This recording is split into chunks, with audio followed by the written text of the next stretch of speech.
Okay, we're here in the clinch with the Academy where we tackle and grapple everything martial arts. All right, we're going to give props first to, all right, our own place, the Academy Min, the academymn.com, right, where we're totally supplied by Zebra Mats at zebraathletics.com, right? Going to give props to Achan Chai at thaiboxing.com, Guru Dan Inasanto at inasanto.com, Eric Paulson at CSW at ericpaulson.com, and Professor Pedro Sauer, pedrosauer.com. All right, so today we are going to talk about how to integrate your martial arts practice into your daily life. Recently, we just had tested for judo, and one of the underlying principles of judo at the highest level is integrating the principles of judo into your life, and I thought that was a really interesting idea that occurred to me in the very beginning of my training. Immediately, the Rick and Greg would be talking about stuff, and I would conceptually see how it applied in other situations. For example, the idea of not quitting. When you're doing super hard conditioning, you feel like quitting and you keep doing it. And how that applies, like maybe in school or other situations. So, absolutely.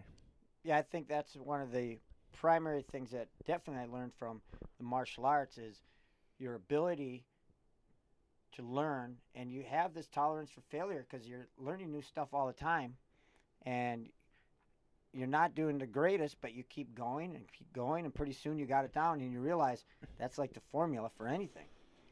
And especially with Thai boxing, where you're just pushing yourself so hard, getting super exhausted, but then you learn that the better you get, the tighter you can be for longer and still be functional.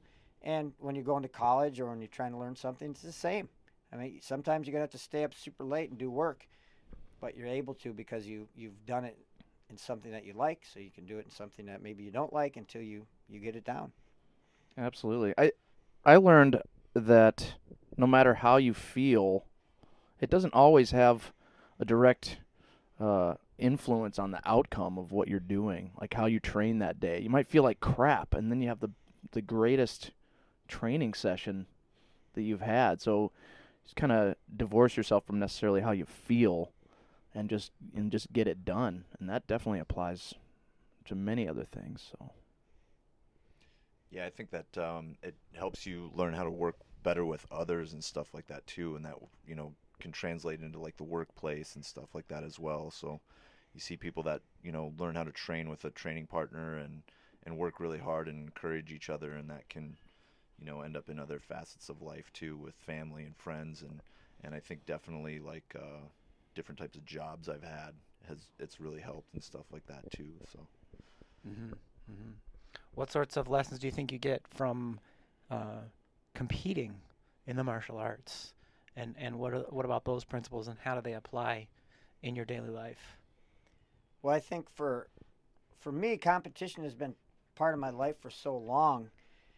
And one of the biggest things is obviously your goal is to win, but the biggest thing is it's about not so much the results as much as the effort. Your goal is how much are you putting into that competition? How much are you trying to put yourself into it? And therefore, if you've done the training and you've pushed yourself enough, you're going to have the results you want. But if you're always thinking about results, then when you lose, things go bad, and you're always going to lose at some point in time. So you really learn how to deal with the ups and downs of life through competition, because it's really pretty much directly related to life. yeah, learning how to fail and learning how to win. If you don't know how to do both of those, you're going to be really missing out, I think, on how to deal with a lot of situations. Yeah, I think fear of failure is one of the biggest impediments people have to holding huge themselves back going after the things they want to go Yep. after. Yep.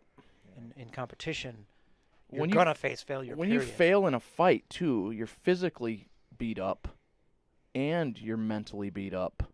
And so to go through that and come out and be able to train and do it again, you learn a lot from that. And you're three-quarters naked in front of Yeah. a large group Exactly. of people, so it's really Yes. embarrassing most of the For time. sure. You know. To lose in front of all those people.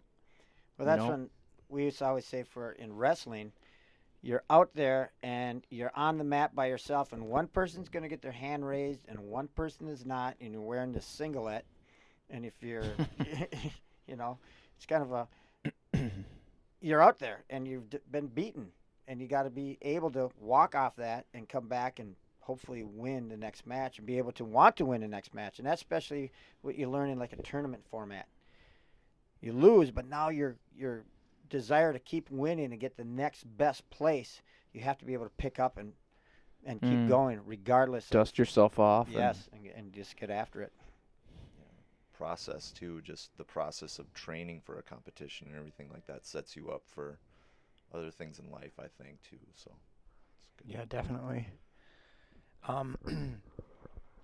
So what other sorts of virtues, like off the top of your head, could you say that have transferred directly into other areas of your life that you maybe didn't know you had or discovered through practicing martial arts? I think for me, the biggest thing is that when I was learning martial arts, it was something that I wanted to do, and I started to find success in that area because I wanted to train and I wanted to get really as good as I could, and that basically teaches you the process to do that in anything, right? You find success in one area of your life and you keep pushing, and you find that there's a process. You got to work hard, you got to put in the time, there's going to be ups and downs, and you realize, wow, I could do the same thing with other areas of my life. And so, right now I'm kind of switching gears a little bit, and I'm going out to these high performance academies and going out to these world's greatest speaker conferences and going out to this acting place coming up, all totally out of my comfort zone. But I've been so many times out of my comfort zone that it's no big deal. What's the worst thing that happens? I'm not going to get punched in the face. I'm not going to get kicked. I'm not going to get elbowed. I'm not going to get taken down and slammed. I'm not going to get hurt. Just do some goofy stuff, and don't worry about it. Yeah, absolutely. Martial arts is so humbling. I mean, especially these arts, jiu-jitsu, Muay Thai. Winning and losing in these arts are really humbling. And there's no doubt if you won or lost. I mean, you either got submitted or choked, or you got knocked out, or you won. And going through that type of competition, I think really makes a lot of things easier to deal with. I definitely think it makes you so much stronger. You see your frailty. You have a lot more humility because you're Absolutely. way more aware of how quickly things can go wrong or go bad. Yeah, and I think and about you're faced with it every day. all the guys that I had ended up competing against. I feel like we were like best buds afterwards. I mean, I see them years later, and there's a mutual respect there. Sort of, it doesn't seem like you find that in every place, It's interesting. You do make fast friends. Yeah, really. When you beat the hell out of each other. When you beat the hell out of each other. Yeah. Well, you like you said, you recognize each other's frailty and strength. Well, I would say also, and what I found, especially doing Thai boxing and the arts that we did, where we pushed so hard, and we went beyond our normal limits, and we continued to push, and sometimes pushed way too hard. But because of that, when I ended up getting super sick, there was something in me that just told me to keep going, to keep fighting, to keep pushing. And I remember my brother, when I was going through the MRIs and I couldn't touch my feet, and it was so much pain, and my brother would say, okay, Craig, this one's only going to be 3 rounds. You can do 3 rounds in your sleep. And every time it went to the next thing, he goes, okay, this one's going to be 4 rounds. Everything's related to rounds because we've done so many rounds. And that's how I kind of got through those little episodes, because I related it to the martial arts and that hard training that I did. Plus, it was this instilled through those years of grind, So, that what's really tough about that is that, you told me about sitting in the hospital, and I've felt this before. Obviously not with cancer, but you're sitting in the hospital room in the middle of the night, and there's no one there. That's not just a physical thing to deal with. There's a mental, a spiritual thing to deal with there. And how do you think that martial arts affected that? I mean, do you feel like that had a big role too? Oh, for sure. I remember when I'd be sitting there at night, and that's when all the like your demons would come in there, and all your thoughts of doubt would come in because there was no one there to take up your mind with conversation. So then all of a sudden, it's the worst one for me was you're not going to see your kids grow up. All right, and you could either allow that to take over, or just like I would be in training when I got tired, I'd start basically self-vocalizing about technique, about filling my mind with anything other than the fatigue I was feeling. So I started doing the same thing when I was there. I'd start feeling these negative thoughts come in, and then I would fill it with something else, with either a verse or a saying that I knew, and I'd just keep saying it over and over and over, and that would take over that doubt, and it would kind of subside after a while. So that was kind of something that we did in Thai boxing, trying to get through those rounds and get through those really hard days. Yeah. So do you guys have any favorite quotes from instructors, related to this idea of, martial arts principles applying to your everyday life? Like, I can do, you can do is a good one from Achan Chai. Yeah. I always really liked that one. What else? List them. Well, I mean, we have quotes painted all over our school. Right, Well, but from your teachers that you like, from your coaches and teachers. Well, I remember when I was in wrestling, when we'd be super tired, and we'd just be dying in that room, and my coach Wally Johnson said, "If this roof was to collapse right now, you would all sprint out of here." Oh, I And remember run. that one. And from you when I would- was doing Yeah. first started with Yeah. you. I remember you would saying that not, and you would get done, and you'd be like, "Oh my God, did you see the roof? It was totally collapsing," and you totally forget about your fatigue.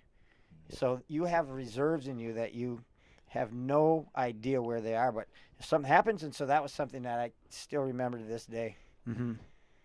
I remember you saying that one too back in the day. If somebody poured gas down your throat and lit a match, that's about 10 seconds on the street. Vunak. You'd be hitting the pads right now a lot harder if Yep. you were on the street, right? Yeah. I like the practice makes habit one. That one really stuck with me because I think that's a good one, and that applies to all facets of life. Mhm. Practice makes habit is huge, so I think that's a really important one. Mhm. Yeah, and I actually heard that for the first time from Frank Cucci. Mhm. Practice Right makes on. habit because of Makes the, habit. the SEAL team training and all that stuff. So I was like, "Yep, that's awesome." Perfect practice makes perfect. Yeah, exactly. Yeah. But is there ever going to be perfect practice? Who knows? But Nope. The goal is that you're always striving for that perfection. You're trying to be perfect. But the biggest thing is that practice makes habit in everything. And I was teaching little kids today, and I'd say, what does practice make? And some kids is perfect, better. And I go, well, if you're practicing wrong over and over, you're not going to get better, are you? It's habits. It's the habits you develop in so many areas. Eating, sleeping, which I'm finding out now. All right? Right. So many things that you find in your life that you learned how to have these habits, and it's much easier now to say, well, I'll just create this new habit. I know how to do it. There's a self-correcting thing there too, where it's like if you're practicing wrong, if you're making a bad habit, that can get ingrained. So you have to readjust and always know, and then ask yourself too, am I doing this right? So you kind of correct as you're doing that. That's what I really like about that too. Yeah. Could be good, could be bad. So Yeah, it was a great little story that I learned at one of the high performance academies. Like when a jet takes off, let's say flying from Minnesota to Hawaii, and it gets put on autopilot, it is constantly correcting the path. It's always off course, and it's always correcting the path. And the basic line is, when you're learning, when you're doing things for the first time, you're going to be off course, and then you got to correct yourself. You're going to be off course again, then you correct yourself. And it's this constant self-correction until you get to where you want to be, and then you're going to realize it just keeps going. And so there's never this perfect time. It's never perfect. There's always self-correction, always doing something more. And that's something that's definitely learned in martial arts. You're always trying to get a little bit better. You're trying to learn different ways to teach. You're trying to learn different ways to demonstrate things. You're trying to find things, how your body's going to work now, because it's different than it was when you were 20. So it's a constant self-correction. So Mhm. that's huge in the martial arts. One of the things that struck me early on, I went to like a so-called open school here in the Minneapolis-St. Paul area, which the idea being that the instructor, your teacher is really just a guide and that you're very self-directed. And when I started studying with you and Rick right away, there was this idea of JKD principles whereby each student sort of picks and researches the techniques that they find useful for them and sort of develops their own expression of martial arts. And that sort of mindset really struck with me early on. But then now, like being an instructor now, I see sometimes people trying to coach other people, and like I'm struggling sometimes to find the balance of like letting people figure things out on their own. Basically they're trying to coach their partner when they don't even know how to do it. But they're really just trying to learn. And I don't know, like, what do you guys think of that stuff? Of people trying to go down the path of being a self-directed learner, but early on, they're gonna fail a lot.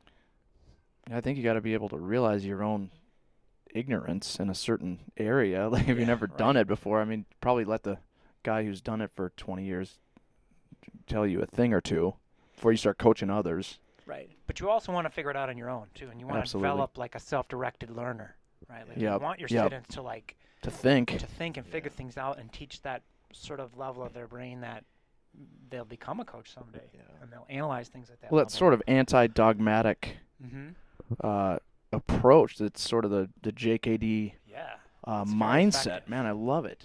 It's awesome.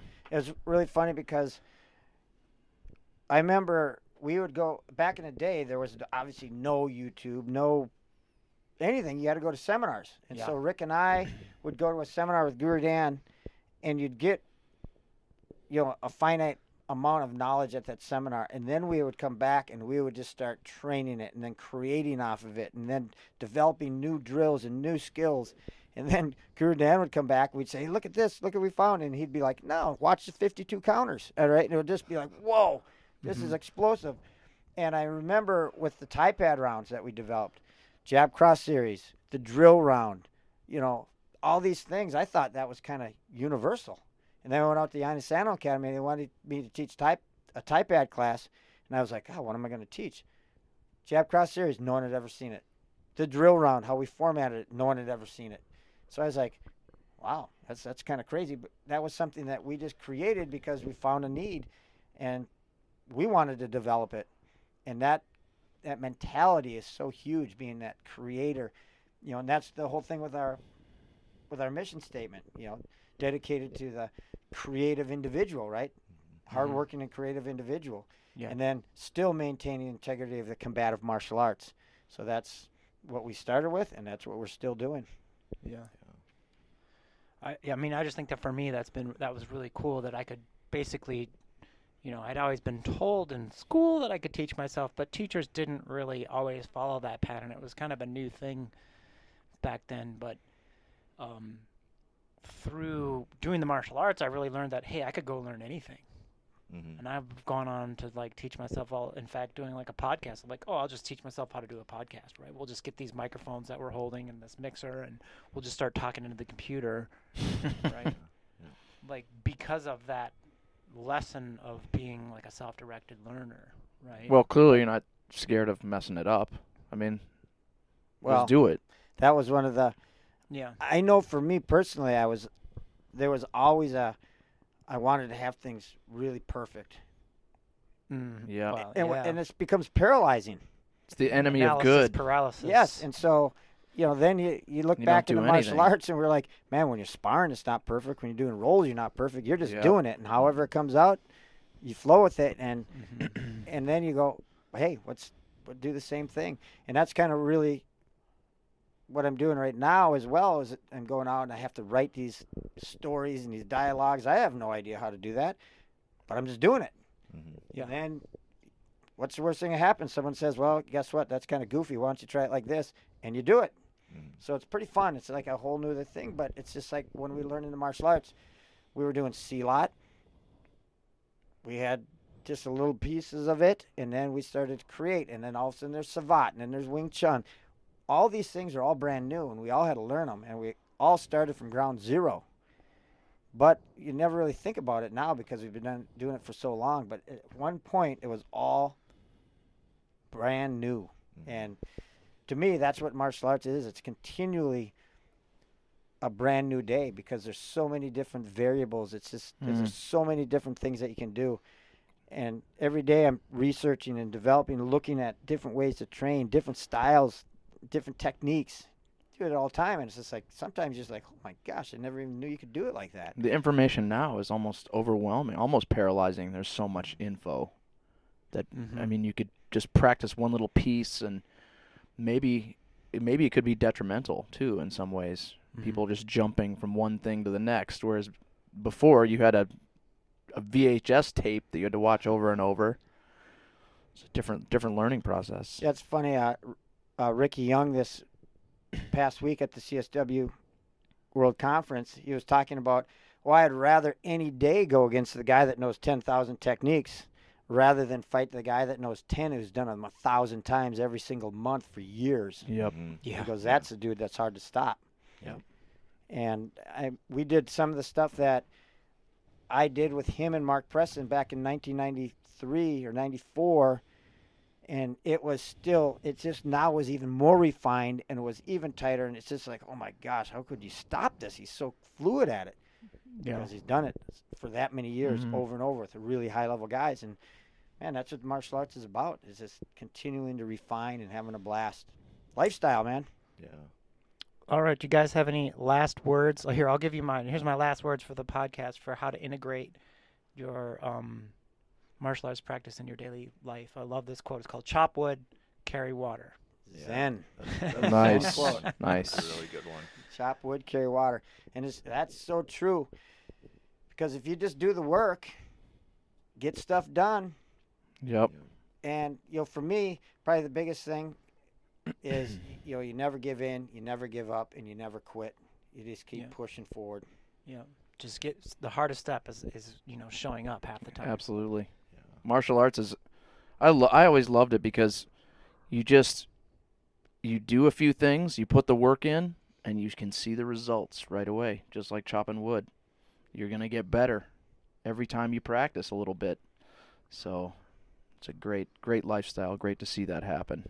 Yeah, I like you trust the process. You see a process in martial arts and stuff like that, and you just, whether it's getting to your next belt or getting a new position at your job or anything like that, there's a way about it, and you learn as you go, and you achieve some of those goals, and some of those other ones not right away, but you just keep going, you keep working after it. So Awesome. And of course, we cannot forget opera non verba. oh yeah. Deeds, not words. Get the stuff done. Don't talk about it.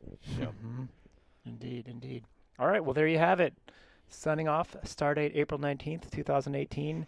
If you got to the end of this and you like it, make sure to rate and review us on iTunes. It'll help more people find the podcast. And share it on social media. And you can tweet at us at MMAACombatZone.com, MMA Combat Zone, or Minnesota Martial Arts Academy on Facebook. Thanks a lot. Thanks, guys. Thank you.